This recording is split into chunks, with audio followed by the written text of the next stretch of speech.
So happy World Wetlands Day, everyone. Thanks for joining us for this presentation.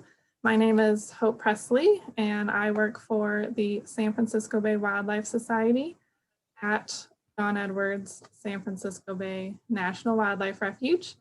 So the San Francisco Bay Wildlife Society is the friends group to the refuge complex. And in the Bay Area, we actually have 7 refuges within our complex.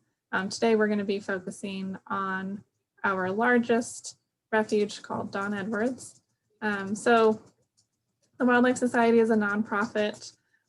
We work directly with the refuge complex. So that's what it means to be a friends group. We work exclusively with the complex. And my position is interpretive specialist. So I coordinate an education program called Watershed Watchers, which is funded by the Santa Clara Valley Urban Runoff Pollution Prevention Program, which aims to reduce urban runoff within our local watersheds, habitats that surround the bay, and ultimately the bay itself. And so today we're celebrating World Wetlands Day, which is celebrated all across the world.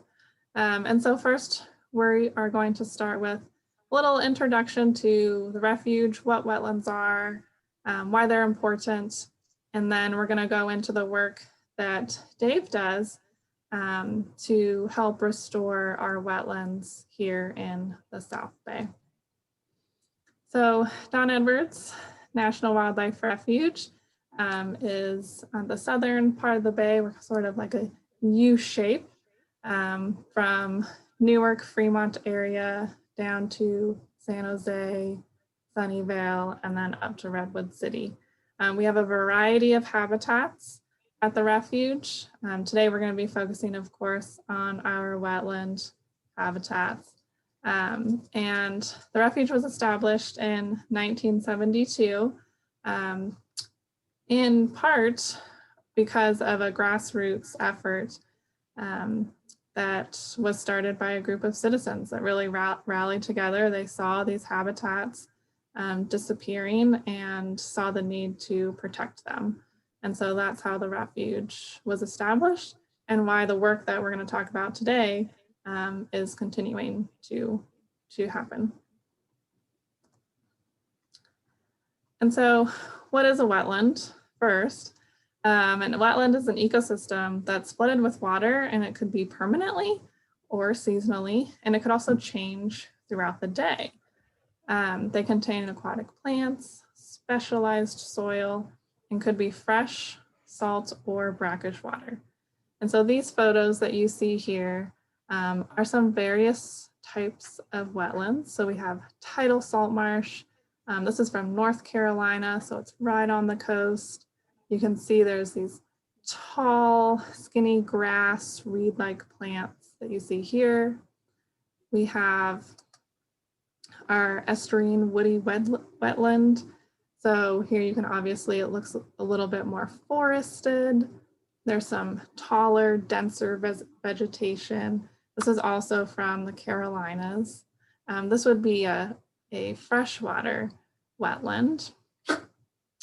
And then we have a freshwater marsh. This is from a refuge in Colorado.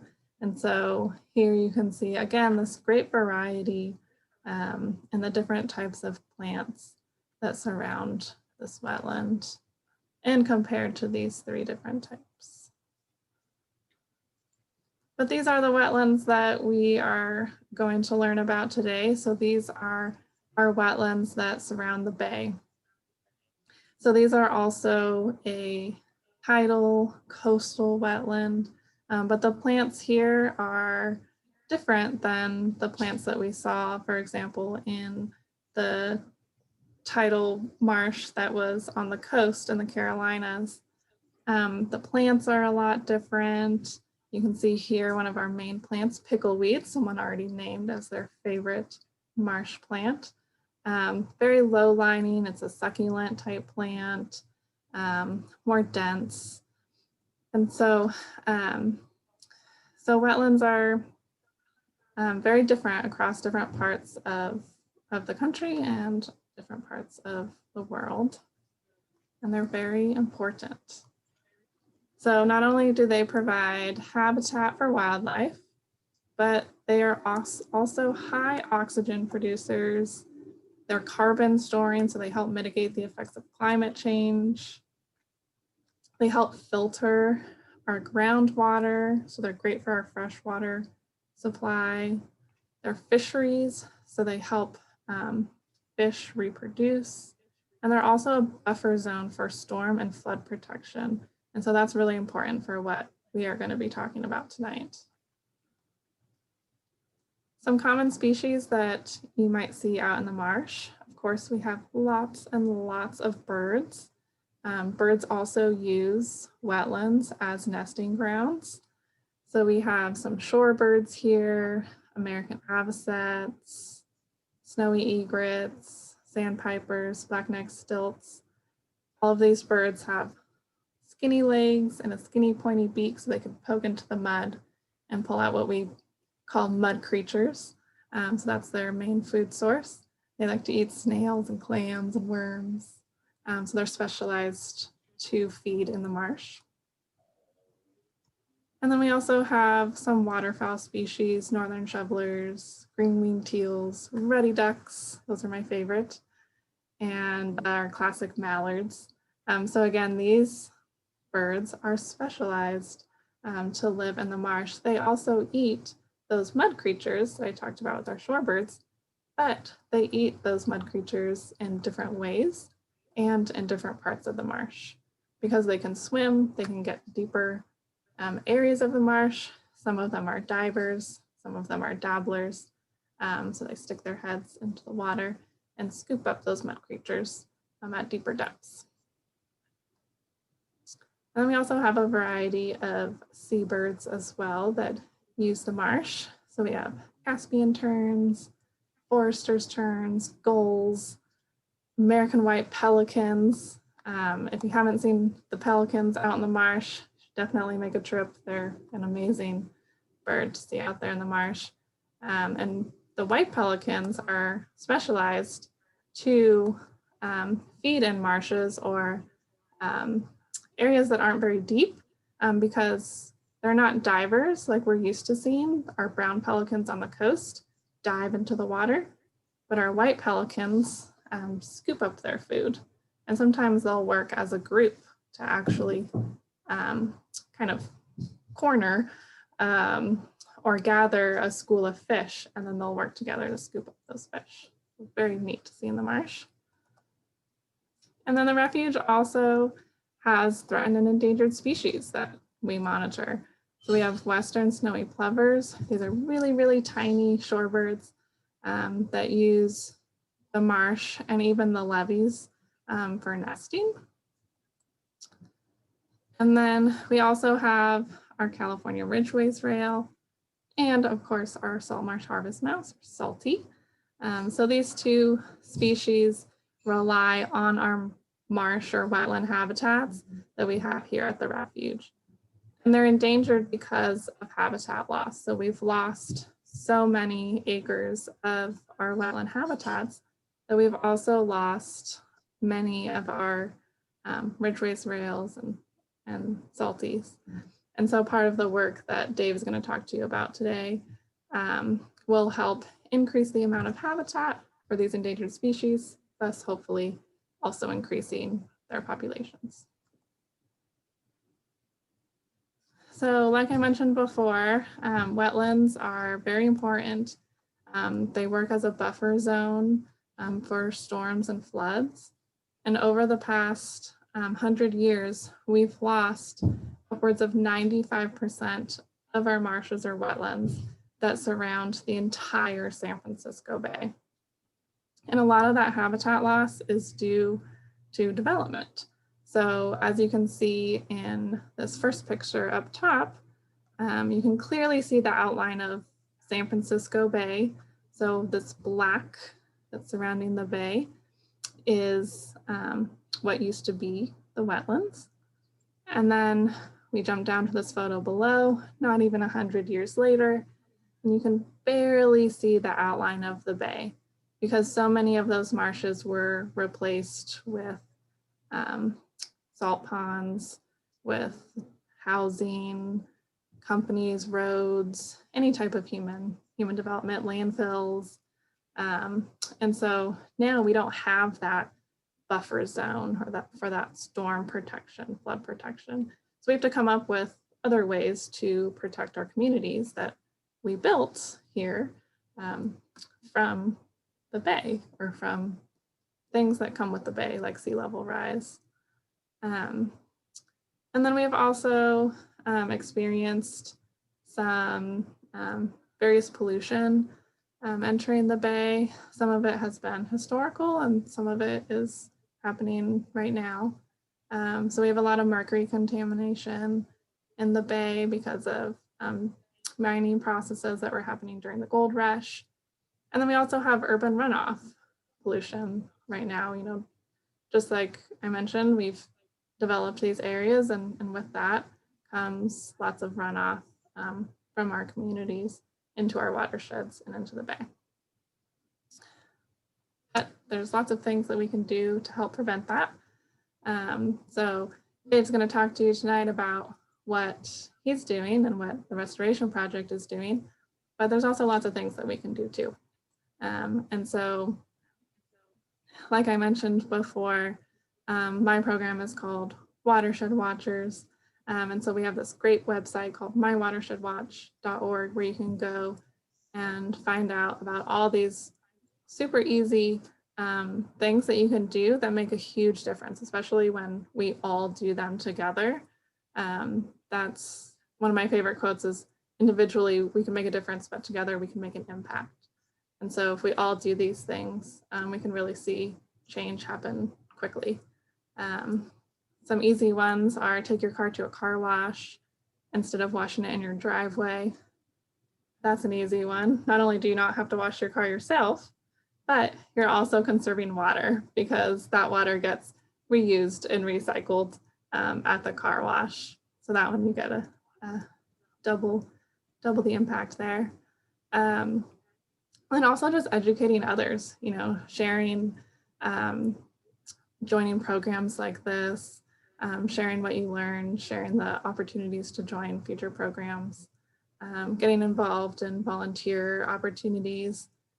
Once we're back at the refuge, we have lots of great volunteer opportunities for everyone. And we have some volunteers joining us today. Thank you guys for coming and supporting the refuge. All right, so that's the end of my part.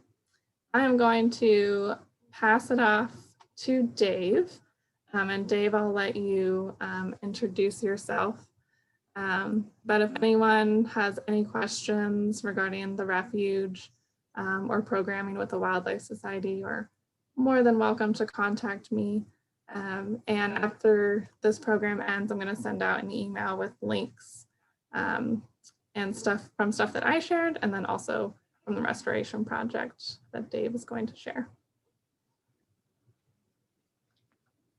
Okay, do I take it away now? Yes. All right. Well, hi everyone. Thanks for coming. It is getting late in the evening. It's been a long day, but you know, happy World Wetlands Day. Thanks for having me. I am just gonna put this on full screen and share my screen here. I hope and trust that you all have a full screen version of my slide deck. Is that right? Great. All right. Well, so I'm Dave Halston, and I have this really interesting job of coordinating a very long-term, multi-objective, multi-stakeholder, multi-phase restoration, flood risk management, and public access project. So it's quite an honor and an effort. I'm very proud. I'm just finishing up my second year in this role. I worked on it for 7 or 8 years as a consultant before that, so I'm quite familiar with it. I learn new things every day. So I'm aiming for about 20 minutes on this so that we have some time for Q&A at the end. I'm not quite as wired on coffee as I normally am given the hour, so I might actually be slow enough for you to hear. Our project has 3 main goals. The first is to restore marsh habitat for, well, and other aquatic habitats for really a range of different special status species. And Hope already sort of alluded to these. There are three different special status species here that are among our primary targets, but there are many, many others that are not necessarily endangered, but that are very important. And balancing the different habitat needs of these different species is one of our greatest challenges. And I'll talk more about how we do that in just a little bit.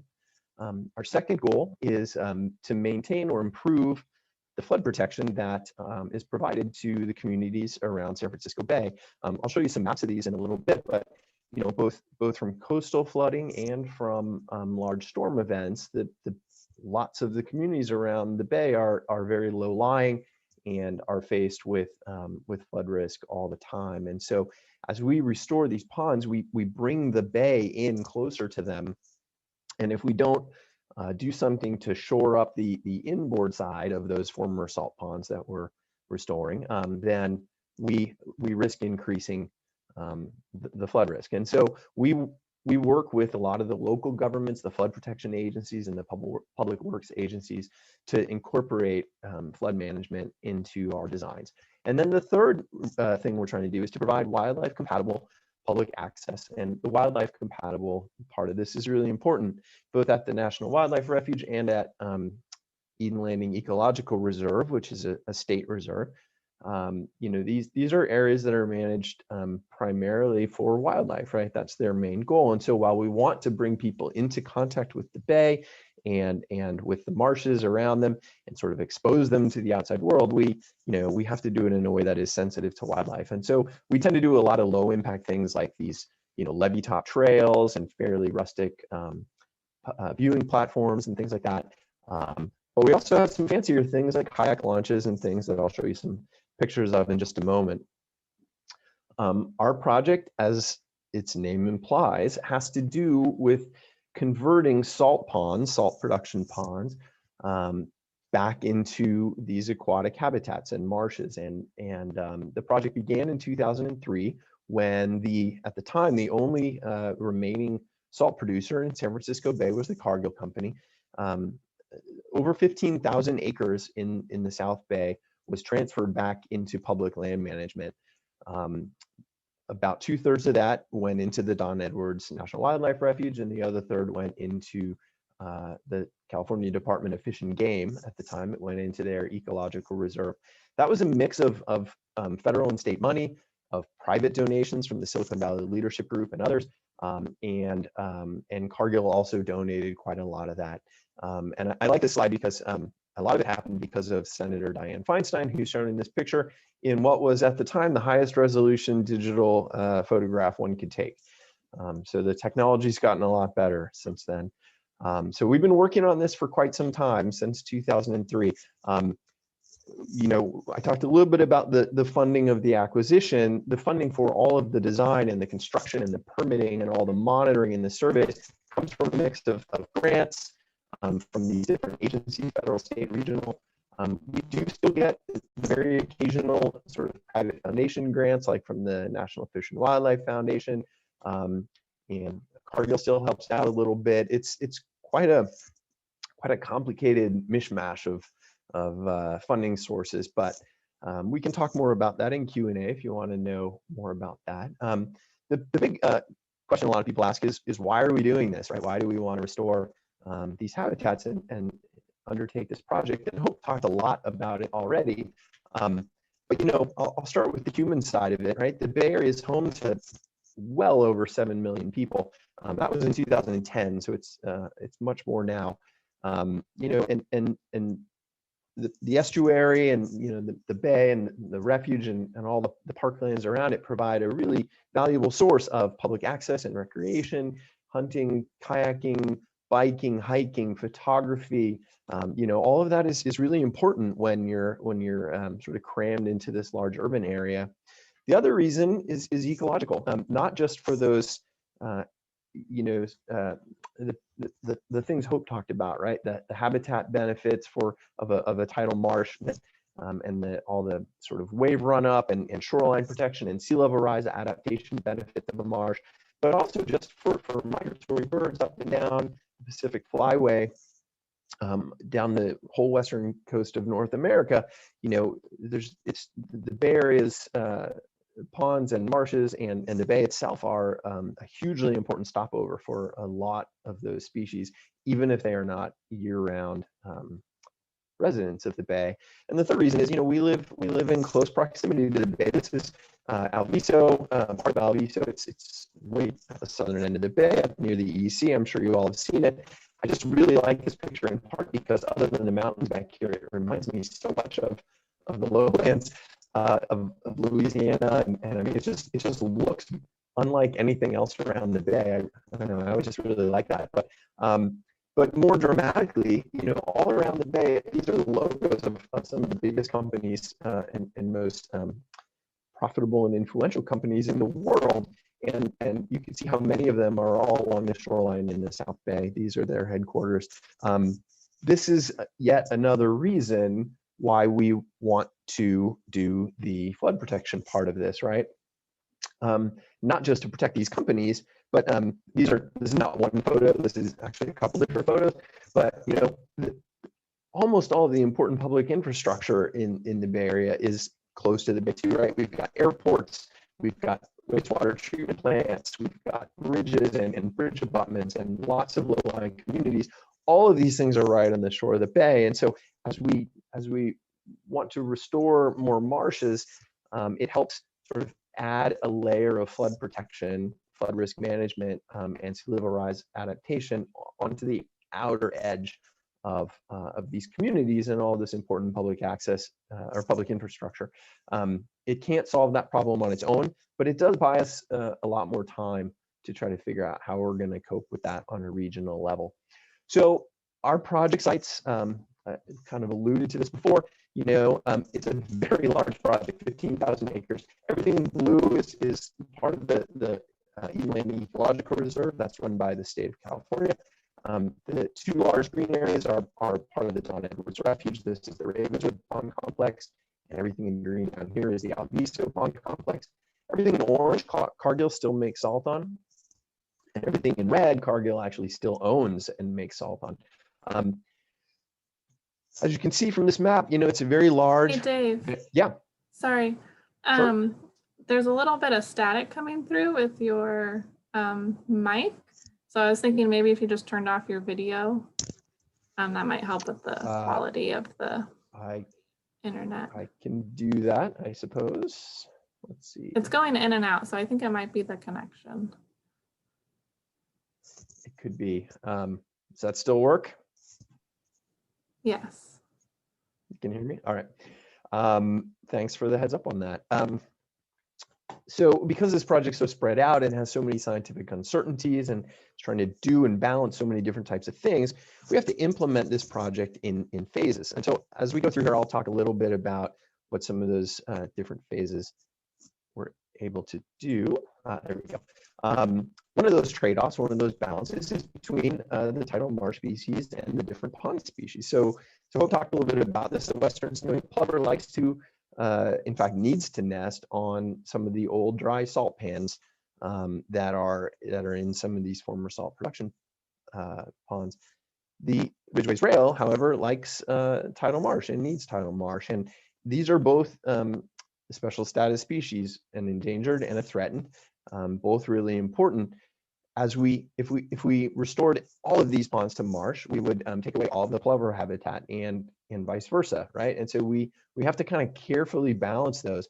And so my predecessors, when they were getting started on this project, set up something called an adaptive management plan to implement the restoration actions in phases so that they could see how the wildlife responded, see how the habitat's established, and adjust their plans as they went forward. And so they considered sort of a restoration staircase, they call it, or a set of bookends. So one is that at the low end, they would get to at least a 50-50 ratio between tidal marsh and enhancing some of these old ponds. And at the high end, they might go as much as 90% tidal marsh. And that the decision about where in between those 2 points to stop would be made at some point in the future. And so they implemented phase one between about 2007 and I think the last bit of it got done in 2014, and that got to about 25% of the total area as tidal marsh. When we get done with phase two, which we are in the early stages of implementing now, we're going to be at almost 50%. We've got some choices to make. It'll get us about 45, 48%, somewhere in there. And then we'll have to figure out what to do after that. And so that's kind of a nice example of how we're taking sort of smaller steps towards doing the restoration in a way that will help us get the right balance. So I'm going to look back and talk a little bit about some of the things we did in phase one. When I say we, I wasn't really involved in the project at the time. It's just easier to say we than to keep saying my predecessor. So it's the editorial we. And then I'll tell you about what we're planning and doing for phase two. So phase one, lots of different actions. I'm not going to go into all of these. We can loop back to this if you have questions. But each of these little call out arrows is a section of either marsh that was restored or some ponds that were enhanced or a place where they added public access. In sum, over 3,000 acres of tidal and muted tidal marsh was restored. And here's a nice before and after. This is actually the same spot in just a decade. All these are wonderful Chris Benton aerial kite photographs, and they're very helpful to us in measuring our progress. Also restored and enhanced 700 acres in managed ponds. These are a couple different areas where these habitat islands were built as a way of sort of seeing if we could get more types and greater numbers of nesting birds in smaller areas. And those have worked out quite well in a number of places. And it allows us to do more marsh restoration, right? If we can get more in different kinds of birds, all in smaller areas. We also added 7 miles of new trails, most of it on levee tops, but some boardwalks, viewing platforms, and even a kayak launch. And here's some nice photos of some of those areas. This is the boat launch, the kayak launch, when it was still in construction. It's almost done here, but you can see the crane. And this is one of the viewing platforms on a nice elevated boardwalk trail. And it's actually got a really terrific interpretive area that is at the location of the sort of the best relics of the former salt works. So you can see the foundation and the piles, and the interpretive signs there tell you quite a lot about the sort of the history of salt works and the people who made the salt there. So we're going to look ahead here at phase two. Tell you a little bit about some of the things we're planning there. Everything in these circles is involved in one part of phase two or another. So we've got the entire southern half of Eden Landing, and we have 4 different areas within the National Wildlife Refuge. And I'm going to just describe these very briefly. If you have questions, we can go back to that at the end. I'll start with the 4 areas in the refuge. The first is at the island ponds. These were breached in 2006 along their southern side, and we've got really good marsh forming in A21 and A20, but it's not happening as quickly as we might like in A19. And so what we're planning to do is add some breaches on the northern side and take down some sections of levee and connect it to A20, so that we're going to have a much larger and much more ecologically complex marsh forming here, connecting Mud Slough on the north to Coyote Creek on the south. So that's kind of a modification of a previously implemented restoration action, another example of the adaptive management approach we take. At the AA ponds, we're essentially right now just building these transition zones, these habitat slopes. I'll show you a graphic of these in just a moment. Essentially, what these are, though, is a way of preparing for a future marsh restoration action. In phase one, they installed this notch here, basically a large tide gate to connect the interior of these ponds to Alviso Slough and the Guadalupe River. And we want to keep moving forward with the restoration here. So we're building these transition zones now, these ecotones. And what these are is a way of connecting in a more ecologically sensible way the tops of the old levees and the bottoms of the old marsh plain, or the pond bottom, excuse me. The reason for that is that a lot of these salt ponds were very deep, almost like a bathtub, right, with very steep sides.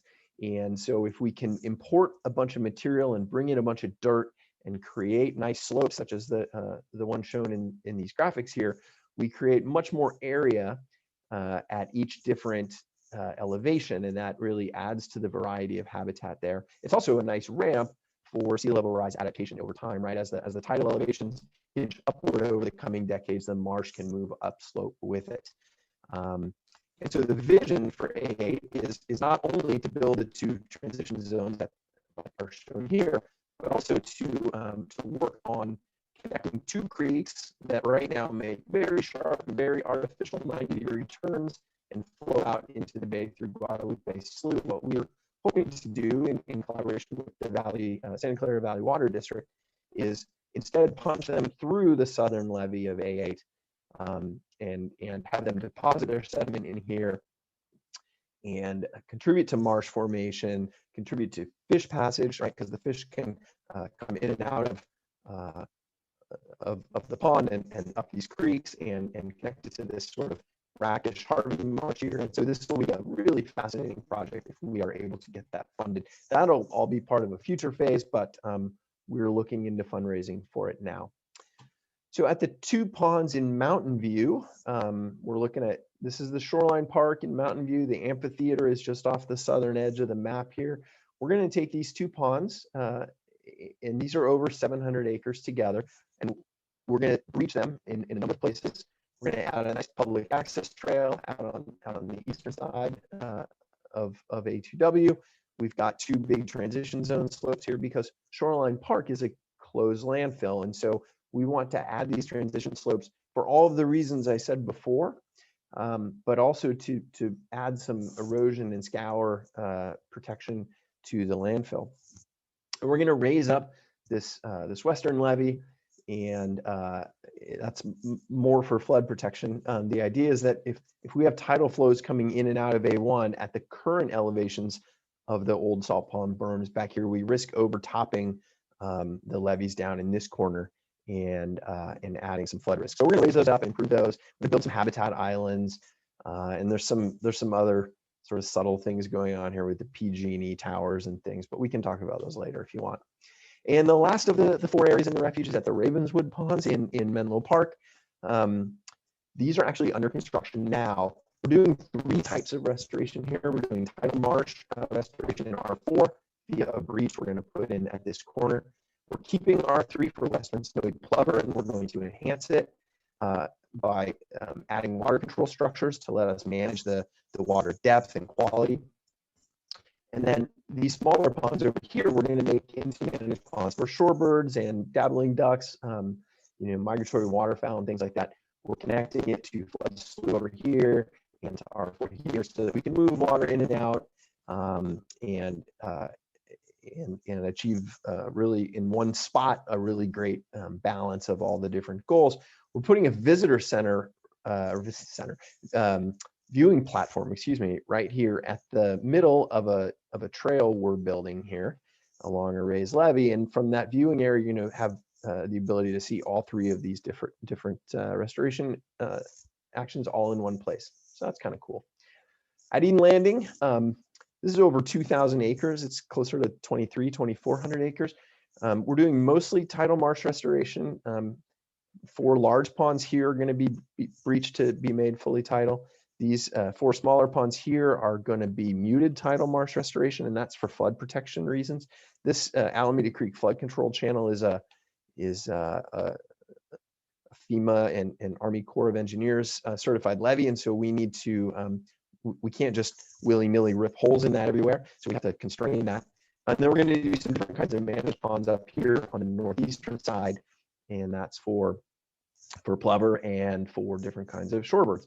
So we're adding Bay Trail spine down this eastern side of the pond here. It's something like 3 miles of trail, and there'll be some viewing areas and things like that. So we've got a lot of different things going on at Eden Landing as well. So that's what we're planning to do or having construction now at phase 2. Hope mentioned that you all might want to hear a little bit about what our challenges were.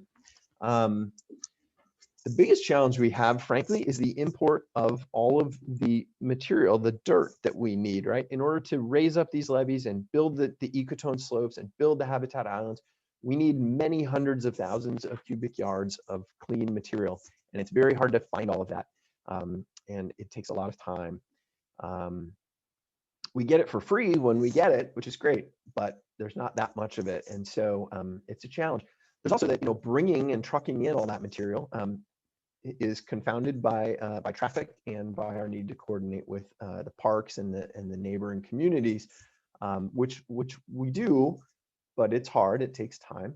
And then when if and when the economy slows down, that slows construction, and it's the construction and all of the excavation that generates all of that dirt that we need. So we are always at risk of an economic slump. And then of course we get specific things like COVID-19 cutting construction season short, and we're still grappling with that. Of course, all of that makes it harder to meet our grant timelines, and so sometimes we lose funding or spend a lot of time begging for extensions. The other ones are more scientific, right? About how well are we getting the balance right. So here's two examples that point in different directions. We've done really well at getting snowy plover nesting success how we want it to be. We did kind of a scorecard evaluation of our first decade of work, and the plovers seem to be working. But can we keep doing that? Can we keep concentrating more nesting plover into smaller areas? At some point we risk putting all our eggs in one basket, pun definitely intended, and that is risky. For other species, the islands that we've built have worked okay for some species, but haven't done as well for avocets and stilton terns, and so those are a little dicey. We still get a lot of predation on them by gulls and other species, and so we have to figure out how to manage predators better. And so that's one of our biggest challenges. And the other, of course, is sea level rise and what that might do to marsh establishment, right? So far, everything we've done has worked very well. Our marsh establishment is definitely keeping pace with sea level rise, but many projections, in fact, almost all of them, seem to indicate that sea level rise is going to start happening faster. And if that does, then it is somewhat uncertain whether our sediment supplies and our marsh restoration efforts will keep pace with it. And so to address that, we're trying to establish marsh early. We're trying to prioritize ponds that are not deeply subsided, that have a better chance of forming marsh sooner. The ones that are deeper, we're trying to write those off from marsh and instead focus those on improvements for pond-dependent wildlife. And where we can, we're trying to build these ecotones and habitat transition zones and do as much with beneficial reuse of material as we can, sort of make all these things happen sooner. In a number of places, we have external collaborations with projects like the South Bay Shoreline Project. That's a large federal flood control project that's building a major levee along the southern edge of the refuge here. They're going to try to do some of the pond restoration towards tidal marsh out here that we would otherwise not have gotten to yet. So that's great. That project is under construction now. They're importing material and stockpiling it here now. And so that's going well. So the last thing I wanted to mention, Hope encouraged me to mention that there would be some interest in trail closures, and I checked with the refuge manager, Matt Brown, this morning. There are no closed trails right now, but that's right now. When the Shoreline Project kicks into its full production mode, it will definitely be closing a lot of the trails around all of these areas, right? There's a big blue trail that goes around this pond group and through it. They'll be closing all of those, but right now everything's open. Even at Ravenswood, where we are under active construction, all of the neighboring, all the trails in the neighboring Bedwell Bayfront Park are still open. And that's actually true at Eden Landing too. Everything's open there, even with COVID. So that's where we are. And I think that's just about 25 minutes. So that gives us 15 minutes left for questions. And maybe I'll turn my video back on and see if that works. And I will also stop sharing my screen.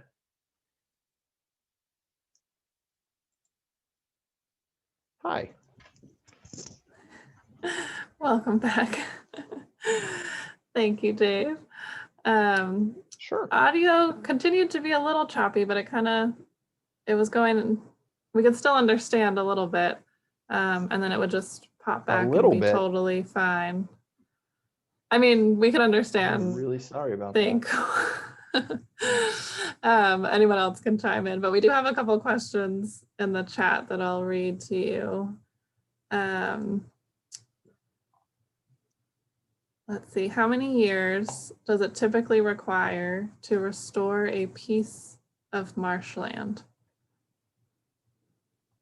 Or probably a pond as a whole. Yeah, that is a really interesting question. It depends what you call the beginning. Oh boy, I'm reading these comments. I wish someone. I'm sorry, I didn't know it was this bad.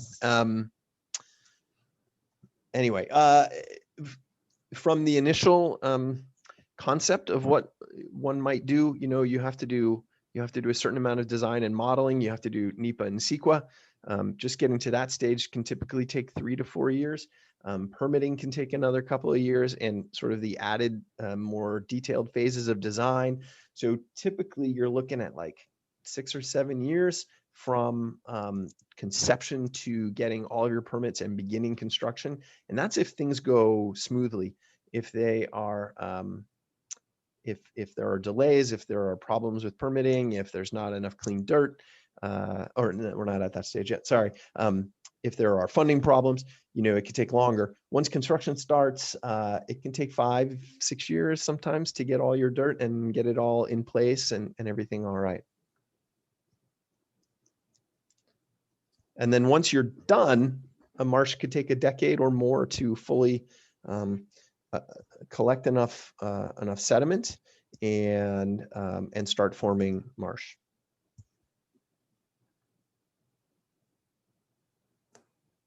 All right, and then we have one from Stacy.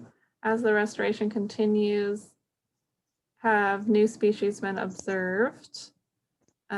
Species that were not present in the period before the project started. And I did get an answer from one of our biologists that have joined us, Rachel, and she said that there have been nesting elegant terns at Ravenswood, or SF2 in 2019. Yeah, and perhaps also at Eden Landing. I remember the SF2 appearance of those. Yeah, I think the other thing is that the restored marsh areas have seen very quick sort of re-entrance, repopulation by ridgeways rail and eventually by harvest mouse from nearby sort of population sources, and that's happened really quite successfully in a number of locations. Which just goes to show how needed it is too when the wildlife just fled back into those newly restored areas. Yeah, I'm going to answer one of the questions here from Edward. You asked import dirt, not dredge. So far, yeah, only dirt from upland excavation projects. We do hope to use dredge material as well, but as difficult as it is to get trucked in dirt, delivering dredge material via barge and slurrying it into the interior of the ponds is enormously expensive. Like at Eden Landing, for example, doing so would multiply the total cost of our project by 500%. So it's a real challenge. Right, and we have a really good question from Ivana asking about the companies that you mentioned that this project will also obviously be protecting. Have there been any considerations to get funding from those companies that will also be benefiting from this project? I consider that all the time. Like I said at the outset, a lot of the initial funding did come from the Silicon Valley Leadership Group and the Resources Legacy Fund, which really aggregated a lot of private donations from some of those larger companies and so that really did help with the acquisition. It is much less, I don't know, much less sexy to fund, you know, ongoing monitoring in a science program, or you know, trucking in dirt. That's a tougher sell. We've not had quite as much success in getting that ongoing support from them as we would like. We do still try, and I've not given up hope, but that's not where the money comes from right now. I think that those firms feel like they pay a lot in property taxes and employ a lot of people who also pay taxes, and that maybe that's their contribution. You know, I don't want to put words in their mouth, but that's my sense of it. So.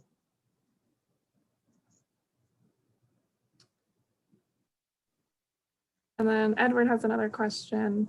Would vegetation or structures on the islands and the ponds help with predation? Well, it's interesting. You know, on the islands, we're actually trying to keep those bare. The target species like sort of bare, sandy, salty, gravelly toppings, and so we actually have in a number of places added things to keep plants down, things like oyster shells or sand or gravel, things like that. And that does help quite a lot. It provides a little 3D topography. It also can help camouflage them a little bit more so that predators don't see them as much. The bigger predator control issues are, you know, like removing perches, right? So like old salt pond structures and you know, abandoned power line towers and things like that, right? If we can take those out, we reduce the sort of the ability of the predators to see them quite so much. And so, yeah, vegetating them would actually make them less suitable for a lot of the target species, but it's we do try to enhance them. All right, and then Stacy, great question. You mentioned ecotones and sea level rise earlier. How have your restoration tactics changed over the past 18 years as more info about the impacts of climate change have emerged? Yeah, I think we panic more, which is not really, panic's not really a tactic, but we are trying to move on this with more of a sense of urgency. I tried to include a couple of these things in one of the slides near the end. You know, when this project got started, the thought was that, I mean, sea level rise is in some of those early documents as a thing to consider, but I think we thought we'd have a few more decades to deal with this than it looks like we're going to have. And so we've sort of moved that consideration more towards the center of what we're doing. We are trying to form more of these partnerships and do more things sooner, get more marsh under restoration sooner. And we're doing that by working with the Shoreline Project, for example, by working with the San Francisco Creek Joint Powers Authority on their Safer Bay project. They're going to do some marsh restoration. We're trying to work with the Alameda County Flood Control District and others. We're trying to work with the city of Sunnyvale, and all of these things are, I'm trying to sort of accelerate the initiation, that start date of when the marsh can start to form, so that we have a hope of getting ahead of sea level rise.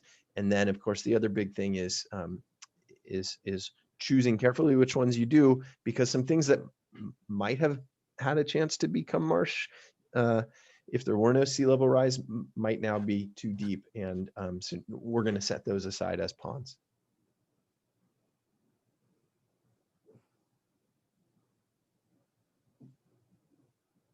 What else you got? That's all I have right now. Oh wait, I just got one. Are the habitat needs of waterfowl different than those of shorebirds? If so, how are you balancing those differences in your restoration work?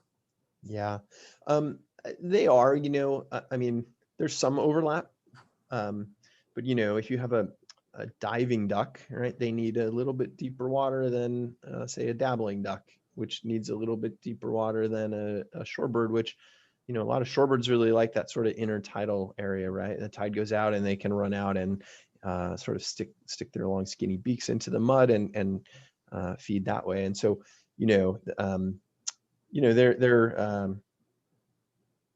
they are different, and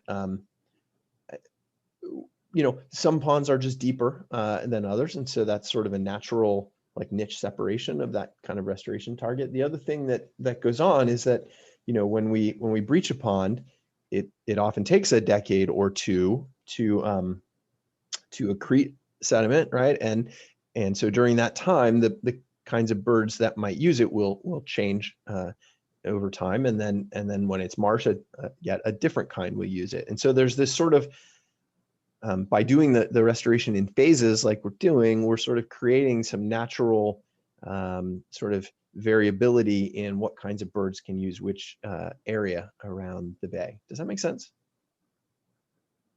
Mm-hmm. Okay. Well, and the difference, I think, too, restoring some ponds to marsh and leaving some ponds as ponds also. Right. And some of the ones we breach, frankly, might never actually form marsh. They might get stuck as like an intertidal mudflat, which will be great for shorebirds. Mm-hmm. Right. Okay, and then we have another question. Is there any eelgrass restoration going on in the South Bay? Oh, you speak to my heart. We're not incorporating any in our project, and I'm not aware of any in the South Bay. But I in a past life I did a couple different eelgrass restoration projects up off of Point San Pablo in Richmond, and we looked at sites in Marin and elsewhere. I'm a big eelgrass fan. Yeah, the South Bay might be a little too turbid for it. Mm-hmm.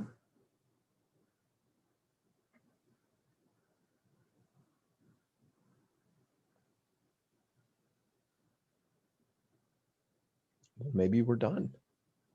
I am really sorry about the audio, you all. I didn't have the chat window open so that I could focus on everything, and so I didn't see how bad it was. I'm really sorry. It may have just been the microphone rubbing against my coat. I put on a sport coat and tie for you guys, and it may have been the problem.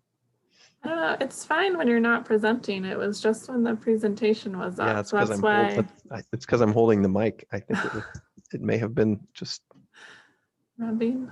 Yeah. Marianne, we are going to start moving material into A1 and A2W this summer or fall if we can work out some agreements with the city of Mountain View. We've been sort of stuck in easement go rounds for a couple years with the city, but I think we're over most of the humps, and if we can sort of nail down these last couple details and get all the easements together, we'll start moving material in this fall.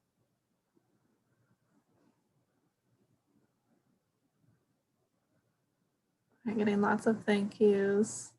Kevin from Thailand. Wow. Thank you for joining us. I know, I saw that. Thanks, Kevin.